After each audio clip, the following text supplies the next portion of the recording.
Que tu viennes de lancer ton site Showit ou qu'il soit en ligne depuis un moment, si tu n'as pas encore soumis ta sitemap, cette vidéo est faite pour toi. La sitemap ou le sitemap, ça dépend des préférences, c'est en fait le plan exact de ton site et ça permet de le fournir en fait au moteur de recherche pour qu'il sache où envoyer ses robots et du coup qu'il puisse bien indexer toutes les pages de ton site internet. Du coup, le fait de soumettre cette sitemap auprès de Google, ça va permettre à Google de bien savoir l'étendue de ton site internet et de bien référencer toutes les pages de ton site. Donc c'est super important pour ton référencement. Avant de commencer, il faut que tu crées un compte pour la Search Console. Donc pour ça, va sur search.google.com et crée un compte si jamais tu n'en as pas déjà avec la Search Console.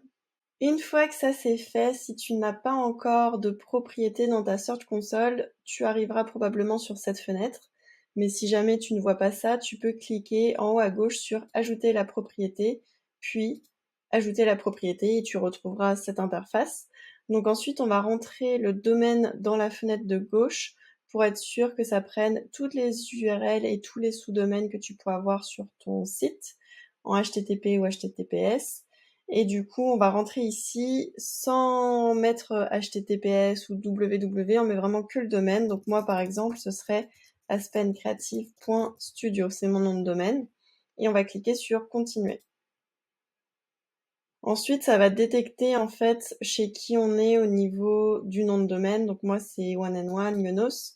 Mais peu importe notre registrar, on va avoir les mêmes consignes pour valider la propriété.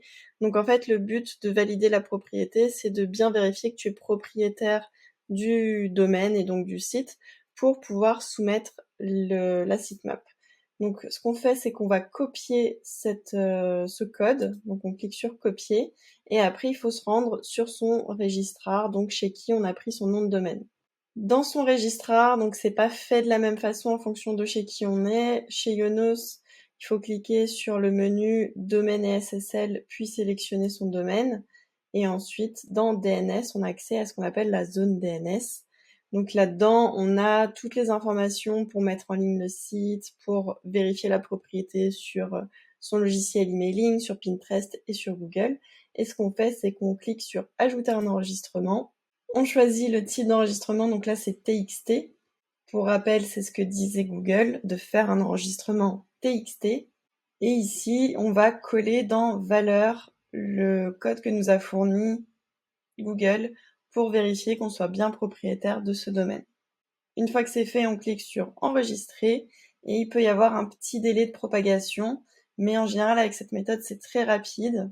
On peut donc cliquer sur valider et quand on l'a bien fait, on a du coup un message de réussite et le domaine devient accessible sur la Search Console. Si jamais ça marche pas, il faut patienter 1 heure ou 2, réessayer de valider. Et si ça marche toujours pas, c'est probablement que le code a été mal copié ou mal renseigné dans la zone DNS. Une fois que ça c'est fait, on va pouvoir mettre nos sitemaps dans cette propriété du coup qui s'est ajoutée. C'est donc l'onglet sitemap et on va pouvoir entrer ici l'URL de sitemap pour pouvoir l'envoyer à Google. Donc pour Showit, l'URL est générée automatiquement par Showit.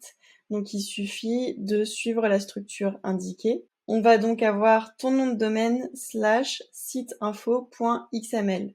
Et ça, en fait, ça répertorie toutes les pages Showit de ton site. Donc cette URL, on la prend, on la copie, et en fait, on va la coller ici et cliquer sur Envoyer.